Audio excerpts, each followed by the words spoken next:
नमस्कार दोस्तों, Jharkhand coaching classes के यूट्यूब चैनल में आप लोगों का स्वागत है। हम लोग देख रहे थे पिछले वीडियो में कि कैसे आवेदकों को जो संख्या है वो लगातार बढ़ते जा रहा है। 5.5 लाख से अब 11-12 लाख आवेदक जो है यहाँ पे आवेदन कर रहे हैं यूपीएससी के लिए। और इस तरह से इस बार जो है आपका 1105 सीट हम लोगों को देखने को मिल रहा है। और इस बार भी उम्मीद है 11 से 12 लोग, हो सकता है इससे ज़्यादा लोग भी यहाँ पे आवेदन करें, फॉर्म फिलअप करें। लेकिन हम लोग देखे थे कि आधा से ज़्यादा लोग तो देते ही नहीं, लगभग 50% कैंडिडेट ही एग्जाम देते हैं। लेकिन फिर भी इस 50% में या अर्थात 5 या 6 लाख में भी आप लोगों को 1000 के बीच आना है, अर्थात हम लोगों को लगभग 1000 रैंक के अंतर्गत आना है, तभी हम अपने जो लक्ष्य हैं उसको पूरा कर सकते हैं। और इसके लिए आप लोगों को सबसे पहला जो काम करना होता है वो है नोटिफिकेशन को जानना। और इसी क्रम में हम लोग नोटिफिकेशन को पिछले 2 वीडियो में चर्चा कर रहे हैं। पिछला वीडियो हम लोग जो नोटिफिकेशन में ही दिया गया था सिलेबस, उस पे चर्चा कर रहे थे कि कैसे ये एग्जाम जो होता है वो 3 चरणों में लिया जाता है। पीटी है, मेंस है और पर्सनालिटी टेस्ट है, जिसको हम लोग इंटरव्यू कहते हैं। पीटी में 2 पेपर होते हैं, आपका फर्स्ट पेपर और सेकंड पेपर होता है। फर्स्ट पेपर जो होता है जीएस का होता है, मेरी डीसी पे बनता है। और सेकंड पेपर जो होता है वो सीसेट का होता है, जिसमें 33% यहाँ पे लाना अनिवार्य होता है। जब पीटी आप क्वालिफाई कर जाते हैं तो मेंस के लिए आप जाते हैं, और मेंस में टोटल 9 पेपर रहते हैं। और इस 9 पेपर में जो पहला 2 पेपर रहता है वो लैंग्वेज पेपर आपका चूज करना होता है। ये 300 मार्क्स के होते हैं, जिसमें 25% लाना पड़ता है। अगेन ये भी क्वालिफाइंग है, ये भी मेरिट में आपका जुड़ता नहीं है। बाकी इसके बाद जो भी पेपर है वो सारा मेरिट में आपका जुटेगा। अर्थात निबंध जो है वो 1 पेपर हो गया, 4 पेपर जीएस का हो गया, और 2 पेपर जो हो गया ऑप्शनल का, और एक जो होता है आपका लास्ट में पर्सनालिटी टेस्ट होता है, उसका मार्क्स जुड़ता है और फिर मेरिट बनता है। तो हम लोगों को इसमें ही ध्यान देना है। बाकी चीज तो क्वालिफाइंग करने के लिए हम लोग को ध्यान देना ही देना है, लेकिन मेन फोकस तो हम लोगों का यही है, क्योंकि मेरिट जो बनेगा इन्हीं पेपर के आधार पे आपका मेरिट बनेगा।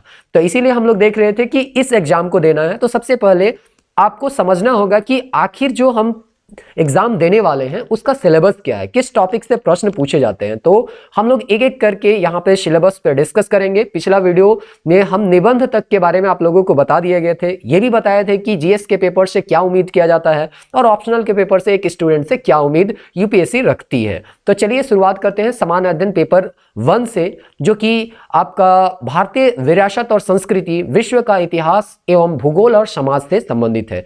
अर्थात यहाँ पे ये जो अगर आप देखिएगा भारतीय विरासत और संस्कृति और भूगोल जो है, ये 2 ऐसा टॉपिक है जो कि पीटी के लिए भी आपका काम देता है। इसीलिए कहा जाता है जब भी हम लोगों को तैयारी करना चाहिए, पीटी और मेंस दोनों को देखते हुए करना चाहिए। और इस तरह से एक अप्रोच आप लोगों को ऐसा लेना है कि पीटी का भी तैयारी साथ साथ में हो और साथ ही साथ मेंस का भी तैयारी होते जाए। तो चलिए देखते हैं क्या क्या टॉपिक दिया हुआ है। भारतीय संस्कृति में प्राचीन काल से आधुनिक काल तक, मतलब आपको प्राचीन काल से आधुनिक काल तक का जो भी कला का रूप होगा, आर्ट का जो भी फॉर्म होगा और साहित्य होगा, वास्तुकला है, के मुख्य पहलू को इसमें शामिल किए जाएंगे। अर्थात प्राचीन से आधुनिक काल तक का जितने भी आर्ट के फॉर्म है और साहित्य है, उन सभी को यहाँ पे इंक्लूड किया जाएगा। ये टॉपिक 1 बोलता है। दूसरा टॉपिक है 18वीं सदी के मध्य से लेकर, अर्थात हम मान सकते हैं 1750 से लेकर वर्तमान समय तक आधुनिक भारतीय इतिहास की महत्वपूर्ण घटनाएं। यहाँ लिखा है वर्तमान समय तक, मतलब अभी तक का भी हम लोग कहते हैं, अर्थात आजादी के बाद के प्रश्न को भी यहाँ पे बनाया जा सकता है। यहाँ पे उनके पास ऑप्शन है, क्योंकि यहाँ लिखा है वर्तमान समय तक।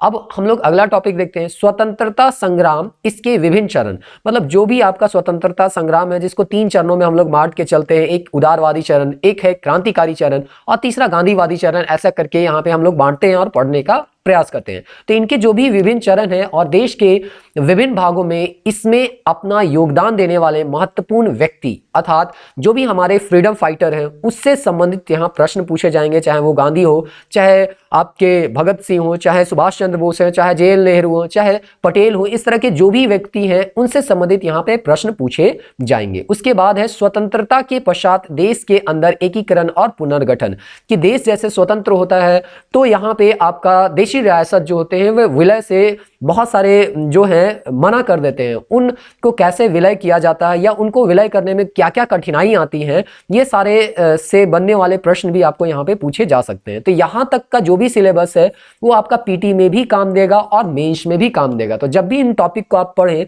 तो पीटी और मेंस दोनों को अप्रोच लेते हुए इसको आपको ध्यान में रखना है और इसको पढ़ना है।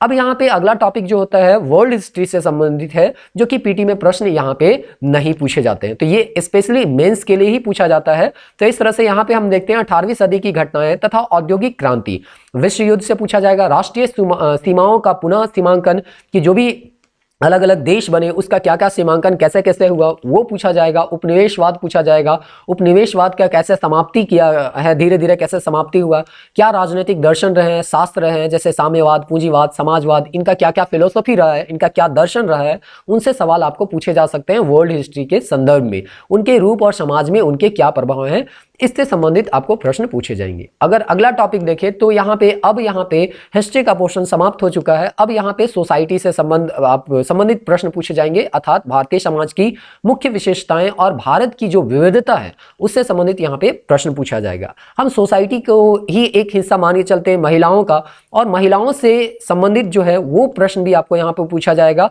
कि उनका भूमिका क्या है, महिला संगठन से संबंधित पूछा जाएगा, जनसंख्या से संबंधित मुद्दे हैं, गरीबी और विकासात्मक विषय कि गरीबी हम लोगों के देश में क्या प्रभाव पड़ रहा है, अभी का क्या विशेष मुद्दा है, विकासात्मक विषय है कि कैसे देश जो है डेवलप कर रहा है, क्या करना चाहिए कि देश जो है वो डेवलप करेगा, शहरीकरण पे क्या है अभी स्थिति, उसकी समस्या क्या है और उसको हम कैसे रक्षा कर सकते हैं, इनसे संबंधित जो भी टॉपिक होंगे इस टॉपिक के अंतर्गत सवाल बनाए जा सकते हैं। फिर सोसाइटी का ही अगला टॉपिक है भारतीय समाज पर भूमंडलीकरण का क्या प्रभाव पड़ रहा है, इससे प्रश्न बनेगा। यानी कि जो दुनिया आज ग्लोबल हो रही है तो इस दुनिया के ग्लोबलाइजेशन से भारत पे क्या प्रभाव पड़ रहा है या भारत का ग्लोबलाइजेशन पर क्या प्रभाव पड़ रहा है, इससे संबंधित प्रश्न यहाँ पे पूछे जा सकते हैं। उसके बाद आगे टॉपिक में अगर हम देखें तो सामाजिक सशक्तिकरण जो है, समाज में कैसे हम सशक्त करें उनको, इसके लिए क्या सरकार कर रही है, क्या किया जा सकता है, इससे संबंधित प्रश्न पूछा जाएगा। संप्रदायवाद, क्षेत्रवाद और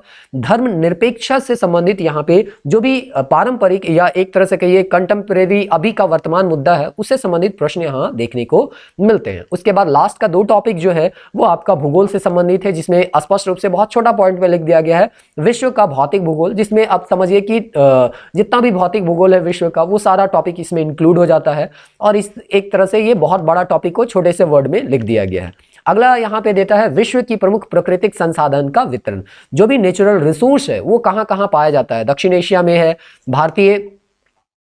भारतीय उपमहाद्वीप को शामिल करते हुए यहाँ पे आपको इसको जानना है कि संसाधन कहाँ कहाँ वितरित किए गए हैं। विश्व भारत सहित विभिन्न भागों में प्राथमिक कार्य जो द्वितीयक है तृतीयक क्षेत्र के उद्योगों को स्थापित करने के लिए जिम्मेदार, यानी उद्योग से संबंधित आपको प्रश्न पूछे जाएंगे, प्राथमिक, द्वितीयक और तृतीयक। तो इस तरह से आपको फिजिकल ज्योग्राफी जो वर्ल्ड का है वो भी पढ़ना है, प्लस इकोनॉमिक भी पढ़ना है, प्राकृतिक संसाधन के वितरण के साथ साथ प्राथमिक, द्वितीयक और तृतीयक क्षेत्र के उद्योग कहां कहां स्थापित किए जा सकते हैं, वर्ल्ड को लेते हुए इंडिया के परिप्रेक्ष्य में भी आपको जानना है, इससे सवाल पूछे जा सकते हैं। लास्ट टॉपिक है आपका आपदा प्रबंधन या आपदा से संबंधित है, प्रबंधन तो नहीं है, अगला टॉपिक में आपदा प्रबंधन देखने को मिलेगा। यहाँ है भूकंप है, सुनामी है, ज्वालामुखी हलचल है, चक्रवात है, जैसे महत्वपूर्ण भू भौतिक घटनाएं। जैसे अभी आपको पता होगा कि हाल ही में अभी तुर्की में भूकंप देखने को आपको मिला है या भूकंप का न्यूज आपको मिला होगा। तो इस तरह के जो भी आपदा आ रहे हैं उससे संबंधित क्या भूगोल के प्रश्न बनाए जा सकते हैं वो यहाँ पे आपको देखने को मिलेंगे। तो इस तरह से वनस्पति है, प्राणी जात में जो परिवर्तन है, इस प्रकार के परिवर्तन का क्या प्रभाव पड़ रहा है, इनसे संबंधित जो भी प्रश्न यहाँ पे बन सकते हैं वो प्रश्न आपको देखने को इस पेपर के अंतर्गत मिल जाएंगे।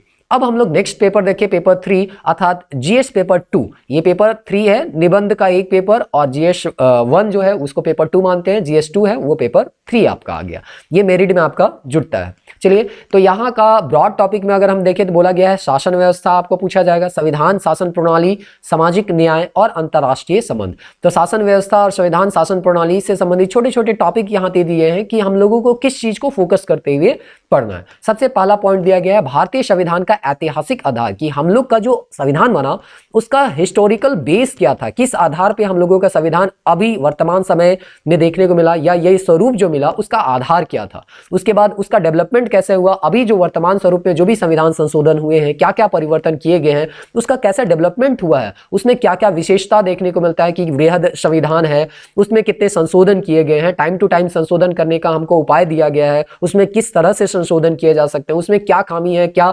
उसमें सुधार किया जा सकता है। ये सब सारा चीज यहाँ संशोधन है, महत्वपूर्ण प्रावधान है, बुनियादी संरचना जो कि आपका केशवानंद भारती केस में दिया गया था, मौलिक ढांचा क्या है, ये सारा चीज आपको टॉपिक 1 में यहाँ पे पूछा जाएगा। टॉपिक 2 अगर यहाँ पे देखें तो संघ एवं राज्यों के कार्य का उत्तरदायित्व, मतलब संघ और राज्य के कार्य तथा उत्तरदायित्व की संघ का क्या कार्य है, राज्य का क्या कार्य है, उसका क्या उत्तरदायित्व है, क्या रिस्पॉन्सिबिलिटी है, ये इससे संबंधित प्रश्न पूछे जाएंगे। संघीय ढांचे से संबंधित जो भी विषय और चुनौतियां हैं कि केंद्र और राज्य सरकार के बीच जो भी टकरार होती है तो उसके बीच क्या चुनौती है, कैसे उससे हम लोग उबर सकते हैं, इससे संबंधित प्रश्न पूछा जाएगा। जैसे अभी देख रहे हैं कि झारखंड सरकार में अगर आप देखिएगा तो केंद्र का या राज्यपाल और मुख्यमंत्री के बीच जो है बहुत ज्यादा टसल देखने को मिलता है, और इस तरह का ये जो चुनौती है इससे कैसे हम उबर सकते हैं, इस तरह के प्रश्न आपको यहां देखने को मिल सकते हैं। स्थानीय स्तर पर शक्तियों और वित्त का हस्तांतरण, कैसे पंचायती राज को हम पैसा ट्रांसफर करें, वे लोग कैसे एक तरह से कहें कि सेल्फ डिपेंडेंट हो, कैसे लोगों को अपना विकास खुद करने के लिए हम आगे बढ़ाएं, धीरे धीरे शक्तियों को हम ट्रांसफर करें, पैसा को हम ट्रांसफर करें, ताकि वे जो है खुद से अपने से काम करें और देश को डेवलप करने में अपना योगदान दें। उसके बाद है यहाँ अगला टॉपिक, विभिन्न घटकों के बीच शक्तियों का पृथकीकरण, विवाद निवारण तंत्र और संस्थान। कि देखिए विभिन्न घटक हैं, अर्थात न्यायपालिका है, कार्यपालिका है, विधायिका है, इसके बीच जो है शक्ति का कैसे पृथकीकरण होना चाहिए, ये चीज के बारे में यहाँ पे पूछा जाएगा। विवाद निवारण, अगर किसी तरह का विवाद होता है तो उससे किस तरह से हम लोग विवाद को समाप्त कर सकते हैं, उसके बाद क्या क्या आपका इंस्टीट्यूशन है जो कि इन विवाद को समाप्त कर सकते हैं, ये सब सारा चीज को आपको यहाँ पे से संबंधित प्रश्न पूछा जाएगा। भारतीय संविधान की योजना और अन्य देशों के साथ तुलना, मतलब हम लोग का संविधान का जो योजना रहा है और उसको हम रूस है, जापान है, चीन है, अमेरिका है, लंदन है, उससे के साथ या जो भी महत्वपूर्ण देश है उसके साथ हम अपने संविधान की योजना का तुलनात्मक अध्ययन कर सकते हैं कि उनके देश में क्या है, हमारे देश में क्या है, क्या हम लोग सुधार कर सकते हैं, या हम लोगों के देश में क्या बेहतर है जो कि दूसरे देश में नहीं है। सबसे संबंधित जो भी प्रश्न है इस टॉपिक के अंतर्गत प्रश्न बनाए जा सकते हैं। अगला टॉपिक देखते हैं, संसद और राज्य विधायिका।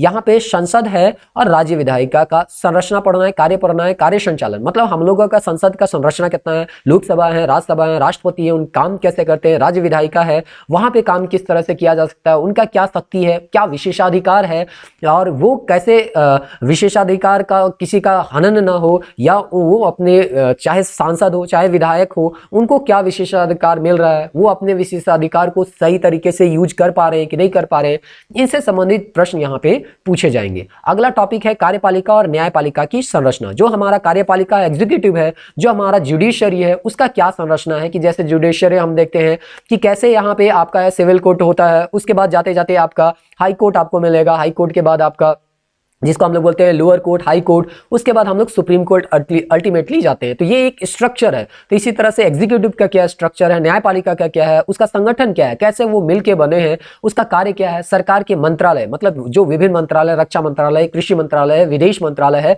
इस तरह के बहुत सारे मंत्रालय हैं। मंत्रालय के अंतर्गत बहुत सारे विभाग होते हैं, डिवीजन होते हैं, और उनका प्रभाव समूह यानी कि जो प्रभावक समूह है, औपचारिक और अनौपचारिक जो संघ तथा शासन प्रणाली में उनकी क्या भूमिका है, ये सभी को हम लोगों को देखना है। और इन सभी से संबंधित जो भी प्रश्न बनाए जा सकते हैं यहाँ पे आपका प्रश्न बन के आपको क्वेश्चन में देखने को मिल जाएगा। जन प्रतिनिधित्व अधिनियम, जो चुनाव होता है तो जन प्रतिनिधित्व अधिनियम के तहत इसका क्या क्या मुख्य विशेषता है, क्या खामी रह गया है, कि कैसे हम सुधार करें कि जो जन प्रतिनिधित्व हमारे हैं उसमें किसी तरह का कोई भी अपराधी ना आए, या किसी तरह का एक समाज को बेहतर नेता मिले, इसके लिए हम क्या कर सकते हैं, क्या सुधार किया जा रहा है, दिनों दिन यहाँ पे क्या परिवर्तन देखने को मिल रहा है, ये सबसे संबंधित प्रश्न यहाँ पे पूछे जाएंगे। विभिन्न संवैधानिक पदों पर नियुक्ति, विभिन्न संवैधानिक निकायों की शक्ति और कार्य का उत्तरदायित्व। जो भी संवैधानिक पद है यानी संविधान के द्वारा जो दिए गए पद हैं, चाहे प्रधानमंत्री हो, चाहे राष्ट्रपति हो, चाहे मुख्यमंत्री हो, राज्यपाल हो, उनका क्या कार्य है, उसका नियुक्ति कैसे होगा। विभिन्न संवैधानिक निकाय मतलब जो भी संस्था है संविधान में, जैसे यूपीएससी है, जेपीएससी है, और भी बहुत सारे संस्थान हैं जो कि संविधान में उल्लेख किए गए हैं, तो उनका क्या कार्य होना चाहिए, क्या शक्ति होना चाहिए, और उनका क्या उत्तरदायी है, क्या रिस्पॉन्सिबिलिटी है लोगों के लिए या देश के प्रति, वो सारा चीज से संबंधित जो भी प्रश्न होगा यहाँ पे पूछे जाएंगे। सांविधिक है, विनियामक है और अर्ध न्यायिक निकाय है, यानी कि जो कानून के द्वारा बनाया गया है या नियम के द्वारा विनियामक बनाया गया। अर्ध न्यायिक निकाय जो है आपका है वो जो है उनका क्या काम है या वो किस तरह के काम कर रहे हैं, कौन कौन से अर्धन्यायिक निकाय हैं, ये से संबंधित प्रश्न पूछे जाएंगे। अगला प्रश्न यहाँ टॉपिक है सरकारी नीतियों और विभिन्न क्षेत्रों में विकास के लिए हस्तक्षेप। जो भी सरकारी नीति, सरकार बहुत सारे नीति है, योजना है लेके आ रही है और उसका विभिन्न क्षेत्र के विकास में कैसे हस्तक्षेप हो रहा है या अभिकल्पन के क्रियान्वयन के कारण उत्पन्न विषय जो भी वो लागू कर रहे हैं उससे क्या यहाँ पे वहां पे आपका प्रभाव पड़ रहा है, इसे उनके हस्तक्षेप से, ये सब से संबंधित जो है वो प्रश्न पूछे जाएंगे। अगला टॉपिक देखते हैं तो विकास प्रक्रिया तथा विकास उद्योग। गैर सरकारी संगठन एनजीओ जो है, स्वयं सहायता समूह जो है, सेल्फ हेल्प ग्रुप जो है, विभिन्न समूह और संघ जो है दान करता है, लोकोपकारी संस्थाओं, संस्थागत तथा अन्य पक्षों की भूमिका। मतलब जो भी हमारा विकास का प्रक्रिया है, जो भी हमारा देश डेवलप कर रहा है या विकास का जो भी उद्योग है उसमें इन लोगों का क्या भूमिका है, चाहे वो गैर सरकारी संगठन हो अर्थात एनजीओ हो, चाहे सेल्फ हेल्प ग्रुप है, स्वयं सहायता समूह है, विभिन्न समूह है, दान करता है, बहुत सारे डोनेशन करने वाले हैं, लोकोपकारी संस्था यानी कि जो लोगों को सहायता करने के लिए बनाया गया संस्था है, उनका विकास में क्या भूमिका है, और इस तरह से जो भी प्रश्न यहां से बन सकते हैं वो बनाए जाएंगे। केंद्र और राज्य द्वारा जनसंख्या की अति संवेदनशील वर्गों के लिए कल्याणकारी योजनाएं कि गरीब है तो वो कैसे अपने मुख्य धारा में आ जाए, या जो छुआछूत का या और तरह का सामाजिक कुरीति फैलाया हुआ है वो दूर कैसे हो, इसके लिए सरकार क्या कल्याणकारी योजना चला रही है, इससे संबंधित प्रश्न यहां पे पूछे जाएंगे। योजनाओं का कार्य निष्पादन किस तरह से, अति संवेदनशील वर्गों की रक्षा और बेहतरी के लिए गठित क्या क्या तंत्र हैं, कि जो भी संवेदनशील वर्ग है, कैटेगरी है, उसको बचाने का क्या उपाय है, क्या विधि है, क्या कानून है, क्या संस्था बनाया गया है, क्या इंस्टीट्यूशन बनाया गया है, वो सारा चीज आपको यहाँ पे पढ़ना होगा। इससे संबंधित प्रश्न आपको देखने को मिलेंगे। स्वास्थ्य है, शिक्षा है, मानव संसाधन से संबंधित जो भी सामाजिक क्षेत्र है, सेवाओं के विकास और प्रबंधन से संबंधित विषय आपका आएगा, उनसे संबंधित प्रश्न पूछा जाएगा। गरीबी और भूख से संबंधित विषय से भी प्रश्न आपको पूछे जाएंगे। शासन व्यवस्था में कैसे पारदर्शिता आए, जवाबदेही आए, ई गवर्नेंस को कैसे हम लोग उसका प्रयोग करें, मॉडल सफलताएं आपको बताना है कि कहां कहां हम लोगों को सफलता का मॉडल देखने को मिला है जिसको देश के अन्य हिस्से में भी लागू किया जा सकता है, क्या लिमिटेशन है, क्या संभावनाएं हैं। नागरिक चार्टर जो सिटीजन चार्टर है उसके बारे में आपको जानना होगा। पारदर्शिता और जवाबदेही और संस्थागत तथा अन्य उपाय आपको बताना होगा कि कैसे देश में एक बेहतर शासन करने के लिए या बेहतर शासन लागू करने के लिए क्या क्या उपाय कर सकते हैं। लोकतंत्र में सिविल सेवा की भूमिका, क्योंकि आप सिविल सेवा में जाना चाह रहे हैं तो लोकतंत्र में इनका क्या योगदान है, इनसे संबंधित प्रश्न आपको पूछा जाएंगे। अब इसके बाद जो है वो इंटरनेशनल रिलेशन से संबंधित है, तो यहाँ भारत और इसके पड़ोसी देश के साथ क्या संबंध है, कोई भी अभी वर्तमान में मुद्दा चल रहा होगा तो उनसे संबंधित प्रश्न आपको देखने को मिल जाएंगे। द्विपक्षीय और क्षेत्रीय वैश्विक समूह। क्षेत्रीय वैश्विक समूह कहने का मतलब है कि जैसे आसियान हो गया, सार्क हो गया, एक क्षेत्र जो है अपने डेवलपमेंट के लिए या अपने विशेष उद्देश्य को प्राप्त करने के लिए एक संगठन या समूह का निर्माण करते हैं, उसी को क्षेत्रीय और वैश्विक समूह के नाम से हम लोग जानते हैं। कोई वैश्विक हो सकता है, कोई क्षेत्रीय हो सकता है। क्षेत्रीय जैसे सार्क हो गया, आसियान हो गया, ये सब क्षेत्रीय है। G20 ये सब क्या हो गया, आपका वैश्विक हो गया। तो इस तरह से जो भी समूह है भारत से संबंधित और अन्य अथवा भारत के हितों को प्रभावित करने वाले करार, जो भी ऐसा एग्रीमेंट होता है जो कि भारत के हितों को प्रभावित करता है, तो वो कौन कौन सा एग्रीमेंट है, कैसे प्रभावित कर रहा है, ये सब चीज को आपको जानना होगा। भारत के हितों, भारतीय परिदृश्य पर विकसित और विकासशील देशों की नीतियों तथा रणनीति का क्या प्रभाव होता है, इसको भी आपको जानना है।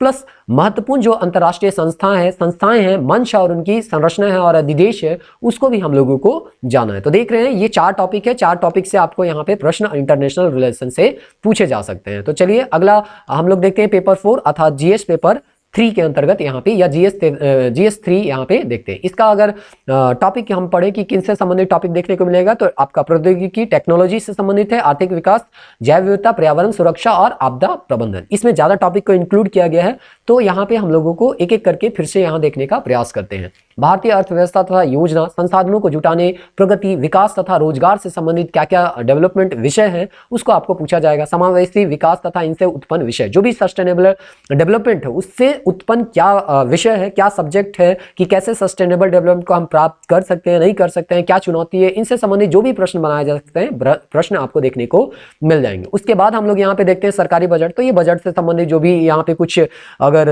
विशेष प्रावधान लाया गया होगा तो उससे प्रश्न आपको पूछा जा सकता है। मुख्य फसल है, देश के विभिन्न भागों में फसल का पैटर्न, कि फसल किस तरह से लगाया जाता है, क्या उसका पैटर्न है। सिंचाई के विभिन्न प्रकार और सिंचाई की प्रणाली, कृषि उत्पाद का भंडारण। तो देखिए सिंचाई का क्या साधन है, किस तरह से हम सिंचाई की सुविधा को लोगों तक या किसानों तक ज़्यादा से ज़्यादा पहुंचा सकते हैं। जो कृषि उत्पाद होता है उसका भंडारण नहीं होने के कारण वो औने पौने दाम में बेच दिया जाता है, तो इससे हम कैसे बचे? अगर परिवहन और विपणन की कैसे हम उसका व्यापार करें, उसको बेचें, ताकि उसका जो वैल्यू है अर्थात उसका जो मूल्य है उसमें गिरावट देखने को ना मिले, परिवहन का सुविधा मिले। संबंधित इससे संबंधित जो भी विषय हैं और जो भी बाधाएं हैं कि आपका जो विपणन का परिवहन में या भंडारण में जो भी समस्याएं रहे, उससे समस्याओं से संबंधित यहाँ पे प्रश्न आपको पूछे जाएंगे। किसानों की सहायता के लिए जो ई टेक्नोलॉजी है, बहुत सारे किसानों को सहायता के लिए चैनल खोला जा रहा है, ऐप खोला जा रहा है, किसानों के हेल्प के लिए बहुत सारे चीज किए जा रहे हैं। तो उसमें इलेक्ट्रॉनिकली कौन कौन सा ऐसा टेक्नोलॉजी अभी आ रहा है जो कि किसानों के खेती करने में या उनके जीवन यापन करने में या खेती करने में उनको सहायता दे रहा है, इन सब के बारे में आपको थोड़ा बहुत जानकारी होना चाहिए। प्रत्यक्ष और अप्रत्यक्ष कृषि सहायता और न्यूनतम समर्थन मूल्य, जिसको लेके अभी बहुत ज्यादा विवाद हो रहा था, और इस तरह से चाहे वो प्रत्यक्ष है चाहे वो अप्रत्यक्ष हो, जैसे कि एमएसपी हो गया, ये सब प्रत्यक्ष आपको दे रहा है। अप्रत्यक्ष रूप से भी कृषि जैसे सब्सिडी, यूरिया वगैरह सब में आपको सब्सिडी देखने को मिलता है। न्यूनतम समर्थन मूल्य से संबंधित जो भी विषय है कि सरकार क्या चाह रही है या किस तरह से लागू करती है, आपका किसानों का क्या डिमांड है, ये सब चीज को आपको जानना होगा, जो कि वर्तमान समय में मुद्दा एक तरह से कहिए ज्वलंत मुद्दा बना हुआ है। विशेष उद्देश्य है, कार्य है, लिमिटेशन है, सुधार है, बफर स्टॉक कैसे कर सकते हैं, खाद्य सुरक्षा संबंधित जो भी विषय है, और प्रौद्योगिकी मिशन है, टेक्नोलॉजी से संबंधित जो भी मिशन है, पशुपालन संबंधी जो भी अर्थशास्त्र है कि कैसे पशुपालन से हम अपना इकोनॉमिक डेवलपमेंट, जैसे कि कहा गया था किसानों का आय को दुगुना किया जाएगा, तो खेती करके नहीं किया जा सकता है। बहुत सारे और दूसरे उपाय हैं पशुपालन जैसे, जिसको करने के बाद ही हम किसानों की आय को दुगुना कर सकते हैं। तो ये सब जो मुद्दा है उसको इस टॉपिक के अंतर्गत पूछा जाएगा। भारत में खाद्य प्रसंस्करण की जो भी खाद्य हम लोगों को मिलता है, जैसे आलू का चिप्स बना दिए, टमाटर का सॉस बना दिए, तो ये खाद्य प्रसंस्करण से संबंधित जो भी उद्योग होगा, कार्यक्षेत्र होगा, उसका महत्व जो स्थान है ऊपरी और नीचे की अपेक्षाएं, आपूर्ति श्रृंखला की कैसे हम जो है शहर का जो डिमांड है, शहर में जो चीज है उसको गांवों तक पहुंचाएं, गांवों का जो उत्पादन है उसको शहरों तक पहुंचाएं। तो ये जो आपूर्ति श्रृंखला है उसका कैसे मैनेजमेंट किया जाए, इनसे प्रश्न पूछा जाएगा। भारत में जो भूमि सुधार हुआ था उनसे प्रश्न पूछा जाएगा। उदारीकरण का अर्थव्यवस्था पर प्रभाव जो हुआ है उससे प्रश्न पूछा जाएगा। औद्योगिक नीति में जो परिवर्तन आ रहा है, जो कि हमारा औद्योगिक नीति आया था, उसमें क्या क्या डेवलपमेंट अभी तक देखने को मिला है आज़ादी के बाद से अब तक में, ये चीज़ हम लोगों को पूछा जाएगा। जो हम लोगों का बुनियादी ढांचा है, जो भी स्ट्रक्चर है, चाहे वो ऊर्जा से संबंधित हो, चाहे बंदरगाह हो, चाहे सड़क हो, चाहे विमानपत्तन हो, चाहे रेलवे हो, इन सब में क्या डेवलपमेंट के लिए हम कर सकते हैं, किन चीज़ों को ऐड कर सकते हैं, ऊर्जा में कैसे नवीकरणीय ऊर्जा की ओर बढ़ सकते हैं, बंदरगाह में क्या प्रॉब्लम है, सड़क को कैसे हम लोगों को पूरे बॉर्डर लाइन में बढ़ाना है, या एक तरह से कहिए कि व्यापार को बहुत ही बेहतर तरीके से प्राप्त करने के लिए, कनेक्टिविटी बनाने के लिए सड़कों को बनाना बहुत जरूरी होता है। तो इस तरह से ये चीज़ है। निवेश मॉडल की किस तरह से हम लोग को इन्वेस्टमेंट करना है, उसका क्या मॉडल होना चाहिए, ये सब सारा चीज़ आपको इससे संबंधित प्रश्न यहाँ पे पूछे जाएंगे। विज्ञान और टेक्नोलॉजी, यहाँ पर प्रौद्योगिकी से संबंधित प्रश्न होगा, क्योंकि नया नया रिसेंट जो यहाँ टेक्नोलॉजी डेवलपमेंट हो रहा है उससे संबंधित आपको पूछा जाएगा। उसके विकास है, अनुप्रयोग और रोजमर्रा के जीवन में इसका हम लोगों का क्या प्रभाव पड़ रहा है, उसी से समझ बहुत ज़्यादा डीपली, क्योंकि पिछले अगर वीडियो देखे होंगे तो वहीं पर बता दिया गया। यहाँ विषय का विशेषज्ञ नहीं बनना है, एक सामान्य सुशिक्षित व्यक्ति जितना इस एक टॉपिक के बारे में जान सकता है, वही उम्मीद आपको यूपीएससी यहाँ पे करती है। यानी कि उसका पक्ष विपक्ष क्यों लागू किया जा रहा है, क्या खामी है, अगर विरोध हो रहा है तो क्यों हो रहा है, समर्थन हो रहा है तो क्यों हो रहा है। इसको अगर 150 से 250 शब्दों में आप अगर बेहतर तरीके से लिख सकते हैं तो आपको इतना ही करना है, क्योंकि आपको अल्टीमेटली 150 से 250 शब्द में ही आपको आंसर देना है। एक 150 शब्द का प्रश्न आपको आएगा और एक 250 शब्द में लिखने का प्रश्न आएगा। तो आपको इसी बीच में, इसी रेंज में एक टॉपिक को तैयार करना है और उससे संबंधित अपने बातों को रखने का प्रयास करना है। सूचना प्रौद्योगिकी, अंतरिक्ष, कंप्यूटर, यहाँ पे दिया गया विज्ञान टेक्नोलॉजी, भारतीयों की उपलब्धियां क्या है, देशीय रूप से प्रौद्योगिकी का विकास, कि हम जो है कंट्री में किस तरह का टेक्नोलॉजी डेवलपमेंट कर रहे हैं, क्या क्या नया टेक्नोलॉजी यहाँ पे हम लोगों के द्वारा डेवलप किया जा रहा है। अंतरिक्ष के क्षेत्र में, इंफॉर्मेशन टेक्नोलॉजी के क्षेत्र में, कंप्यूटर के क्षेत्र में, रोबोटिक्स के क्षेत्र में, नैनो टेक्नोलॉजी, बायोटेक्नोलॉजी, बौद्धिक संपदा जो है उसके अधिकार से संबंधित जो भी विषय आता है उससे संबंधित क्या जागरूकता है और उनसे संबंधित क्या मुद्दे हैं, उनसे आपको प्रश्न पूछे जाएंगे। लास्ट में पर्यावरण है, जो कि संरक्षण, पर्यावरण प्रदूषण और क्षरण, पर्यावरण प्रभाव का आकलन। और हम लोग कभी कभी क्या करते हैं कि मतलब देखिए पीटी में पर्यावरण का वेटेज ज्यादा है, लेकिन मेंस में आप देखिए मात्र एक टॉपिक में इसको समेट दिया गया है, 1 से 2 प्रश्न आपको देखने को मिलता है। और इसके लिए कभी कभी हम घंटों यहाँ पे सप्ताह में 3-3 वीडियो देख रहे हैं कि पर्यावरण से क्या संबंधित है। तो आपको सिलेबस देखना है और उसके साथ तैयारी करना है। तो आपको पता होगा कि इसमें ज्यादा टाइम देना है, किस में कम टाइम देना है। तो इस तरह से आप जो है कभी भी इधर उधर भटकिएगा नहीं। इसी तरह से यहाँ दिया गया आपदा और आपदा प्रबंधन। तो जैसे कि अभी तुर्की में आपदा आया, तो उसमें किस तरह का मैनेजमेंट हो रहा है। अगर यही चीज़ हमारे देश में किसी तरह का कोई भी आपदा आ जाता है, जैसे कि कोरोना वायरस का यहाँ पे महामारी आया था, तो उस समय जो आपदा किया गया उसको कैसे मैनेज किया गया, हम जो मैनेज नहीं कर पाए वो आने वाले समय में किस तरह से मैनेज कर पाएंगे, उन तरह का जो भी मुद्दा होगा उससे संबंधित यहाँ पे प्रश्न पूछा जाएगा। हम लोग का जो विकास है, फैलते उग्रवाद है, डेवलप तो कर रहे हैं लेकिन साथ ही साथ विस्थापन के कारण यहाँ बहुत ज़्यादा उग्रवाद भी आपको देखने को मिल रहा है, नक्सली विरोधी आपको देखने को मिल रहा है। तो ये कैसे फैल रहे हैं, इसको इनके बीच क्या संबंध है कि डेवलपमेंट करने के लिए हम लोगों को एक तरह से विस्थापन करना ही होगा, और विस्थापन के कारण ही क्या उग्रवाद हो रहा है या इसका कोई दूसरा रीजन है, ये चीज़ को हम लोगों को जानना होगा। अंतरिक्ष सुरक्षा के लिए चुनौती उत्पन्न करने वाले शासन विरोधी तत्व की भूमिका। आंतरिक सुरक्षा है, तो जो भी हम लोग का इंटरनल चुनौती है, जैसे कि आपका नक्सली वगैरह हो गया, तो ये सब जो है आंतरिक सुरक्षा को चुनौती दे रहे हैं। और शासन विरोधी जो तत्व हैं, यानी कि जो भी लूट मार कर रहे हैं या समाज को एक तरह से तोड़ने का काम कर रहे हैं, उनका कैसे उनको टैकल किया जाए और उनको कैसे रोका जाए, इसका उनमें क्या भूमिका है, इसको आपको देखना होगा। इससे संबंधित प्रश्न आप पूछे जा सकते हैं। संचार नेटवर्क के माध्यम से आंतरिक सुरक्षा की चुनौती। आंतरिक सुरक्षा की चुनौती में जो मीडिया है, जैसे सोशल मीडिया है, सामाजिक नेटवर्किंग साइट जो हो गया, साइबर सुरक्षा की बुनियादी बातें, धन शोधन, जो कि आपका यहाँ का पैसा को दूसरा जगह ट्रांसफर कर दिया जाता है, उसको कैसे रोकना है, इन सबसे संबंधित प्रश्न आपको पूछे जाएंगे। लास्ट 2 टॉपिक है सीमावर्ती क्षेत्रों में सुरक्षा की। एक तो हो गया इंटरनल आपका सुरक्षा चाहिए, दूसरा है कि आपका जो बॉर्डर लाइन में जो भी स्टेट है, बॉर्डर में जो भी स्टेट है, उसको कैसे बाहरी देशों से हम अतिक्रमण होने से बचाएं, कैसे संगठित अपराध जो है, आतंकवाद है, उनके बीच क्या संबंध है, इसको हम लोग समझने का प्रयास करते हैं इस टॉपिक के अंतर्गत,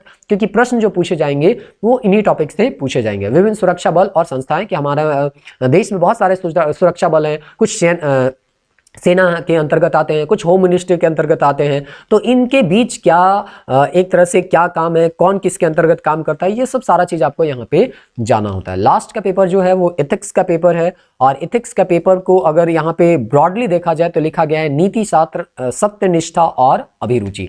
यहाँ पे दिया गया है इस प्रश्न पत्र में ऐसे प्रश्न शामिल होंगे जो सार्वजनिक जीवन के में उम्मीदवारों की सत्यनिष्ठा, ईमानदारी से संबंधित विषयों के प्रति उनकी अभिवृत्ति और उनके दृष्टिकोण तथा समाज से आचार व्यवहार में विभिन्न मुद्दों तथा सामने आने वाली समस्याओं के समाधान को लेकर मनोवृत्ति का परीक्षण करेंगे। देखिए यहाँ पे कुछ कुछ टर्म है, अभिवृत्ति क्या होता है, सत्यनिष्ठा क्या होता है, ईमानदारी क्या होता है, मनोवृत्ति क्या होता है, ये सब एक टर्म है जिसको डिफाइन करना पड़ेगा, जिसको इस टॉपिक को जब हम पढ़ते हैं उस समय इन सभी टर्म को डिफाइन करते हैं। इन जनरल मुद्दा में तो जैसे आप समझ रहे हैं उस तरह से समझ ही रहे हैं, लेकिन जब हम इसको डीपली पढ़ते हैं तो इसके बहुत सारे आयाम होते हैं, उन सब आयामों को आपको जानना पड़ेगा और इसी सबसे प्रश्न बनाया जाता है। तो इस तरह से ये बहुत बड़ा सिलेबस नहीं है, 7-8 टॉपिक में इसको खत्म कर दिया गया है, लेकिन इसको भी पढ़ना महत्वपूर्ण है क्योंकि ये भी आपका 250 मार्क्स है और इसको भी हम लोग इग्नोर कर देते हैं। क्या करते हैं हम लोग कि जो पॉलिटिकल डेवलपमेंट हो रहा है उसको हम देख रहे हैं, इकोनॉमिक के बारे में देख रहे हैं, इंटरनेशनल रिलेशन देख रहे हैं, 2-3 टॉपिक को हम बहुत ज़्यादा फोकस कर जाते हैं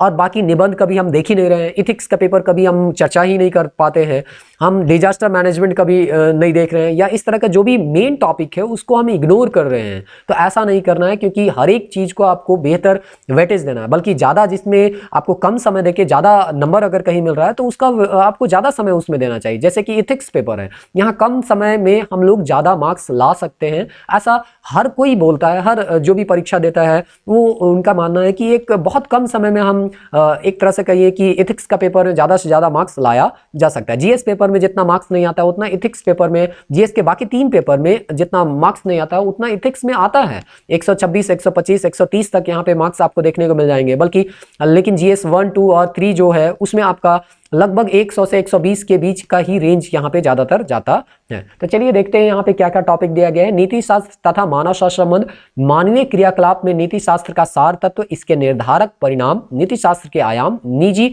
और सार्वजनिक संबंध में नीति शास्त्र क्या है, मतलब जो भी नीति शास्त्र है उससे संबंधित यहाँ पे आपको क्वेश्चन पूछे जाएंगे। फिर इसके बाद है मानवीय मूल्य क्या होता है ना, यहाँ पे मूल्य क्या है इसको भी पढ़ना है। मानवीय मूल्य में महान नेताओं और सुधारकों और प्रशासकों के जीवन और उनके उपदेशों से जो शिक्षा हमको मिला है, मूल्य जो विकसित किए, यहाँ मूल्य जो है इकोनॉमिक टर्म में नहीं है, ये इथिक्स के टर्म पे आपका वैल्यू सिस्टम हम लोग बोलते हैं कि हर एक व्यक्ति का अपना एक वैल्यू होता है। तो इस तरह से यहाँ परिवार है, समाज है, शैक्षणिक संस्था है और उसकी क्या भूमिका होती है एक व्यक्ति के मूल्य, मानवीय मूल्य के निर्माण में, तो वो सबको आपको आपको पढ़ना है। अभिवृत्ति एटीट्यूड हम लोग यहाँ पे है, आपका सारांश यहाँ पे दिया है, कंटेंट आपको पढ़ना है, संरचना है, वृत्ति है, विचार है, आचरण है। ये छोटा छोटा टॉपिक है और हर एक शब्द का अपना कुछ ना कुछ मतलब होगा जो कि आपको इस टॉपिक में पढ़ाया जाएगा या समझाया जाएगा और प्रश्न भी इसी से आते हैं। प्रभाव तथा संबंध, नैतिक तथा राजनैतिक, अभिरुचि है, सामाजिक प्रभाव है और धारणा है। फिर अगला प्रश्न टॉपिक देखते हैं। तो सिविल सेवा के लिए अभिरुचि, बुनियादी मूल्य, सत्यनिष्ठा, भेदभाव रहित तथा गैर तरफदारी, निष्पक्षता, सार्वजनिक सेवा के प्रति समर्पण भाव, कमजोर वर्गों के प्रति सहानुभूति, सहिष्णुता और संवेदना। उसके बाद अगला टॉपिक यहाँ पे दिया गया है भावनात्मक समझ, अवधारणाएं, प्रशासन तथा शासन व्यवस्था में उसके उपयोग और प्रयोग को हमको देखना है। लास्ट में है, सेकंड लास्ट है, भारत और विश्व के नैतिक विचारकों और दार्शनिकों के योगदान। मतलब आपको गांधी को भी पढ़ना होगा और प्लेटो और अरस्तु को भी पढ़ना होगा। लोक प्रशासन में लोक सिविल सेवा के मूल्यों तथा नीति शास्त्र, स्थिति, समस्याएं, सरकारी और निजी संस्थानों में नैतिक चिंताएं, दुविधाएं, नैतिक मार्गदर्शन के स्रोत के रूप में विधि और नियम है, विनियम है, अंतरात्मा है, शासन व्यवस्था में नीतिपरक तथा नैतिक मूल्यों का सुदृढ़ीकरण, अंतरराष्ट्रीय संबंधों तथा निधि व्यवस्था में नैतिक मुद्दे, कॉर्पोरेट शासन व्यवस्था से संबंधित यहाँ पे प्रश्न पूछे जाएंगे। अब उसके बाद अगला टॉपिक देखते हैं, शासन व्यवस्था में ईमानदारी, लोक सेवा की अवधारणा, शासन व्यवस्था और ईमानदारी का दार्शनिक आधार, सरकार में सूचना और आदान प्रदान में पारदर्शिता कैसे हो, सूचना का अधिकार क्या है, नीतिपरक आचार संहिता क्या है, आचरण संहिता क्या है, नागरिक घोषणा सिटीजन चार्टर जो है वो हमको जीएस पेपर 2 में भी पढ़ना था, कार्य संस्कृति क्या है, सेवा प्रदान करने की गुणवत्ता क्या है, लोक निधि का उपयोग, भ्रष्टाचार की चुनौती